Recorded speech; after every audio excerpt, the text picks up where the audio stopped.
امریکی صدر Joe Biden نے کہا ہے کہ افغانستان سے امریکی فوج کی واپسی کا فیصلہ درست تھا اور اس فیصلے پر شرمندگی نہیں ہے۔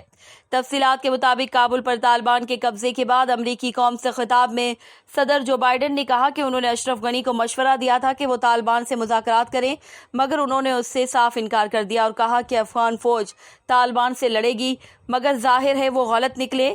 امریکی صدر نے کہا کہ افغان رہنما حوصلے چھوڑ گئے اور ملک سے بھاگ نکلے۔ ہم نے افغان فوج کو سب کچھ دیا مگر انہیں لڑنے کا عزم اور حوصلہ نہ دے سکے۔ جو بائیڈن کا کہنا تھا کہ افغانستان سے امریکی فوج کی واپسی کا فیصلہ درست تھا، اس فیصلے پر شرمندگی نہیں۔ امریکی صدر نے طالبان کو تنبیہ کی کہ اگر انہوں نے امریکہ کے انخلا کے منصوبے میں رکاوٹ ڈالی تو امریکہ کا رد عمل فوری ہوگا اور ہم اپنے لوگوں کا دفاع تباہ کن قوت سے کریں گے۔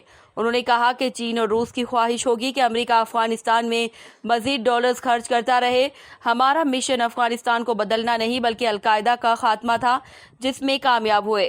امریکی صدر کا کہنا تھا کہ افغانستان پر جتنی تیزی سے قبضہ ہوا اس کی امید نہ تھی۔ جو لڑائی افغان فوج نہیں لڑنا چاہتی وہ امریکی فوج کیوں لڑے؟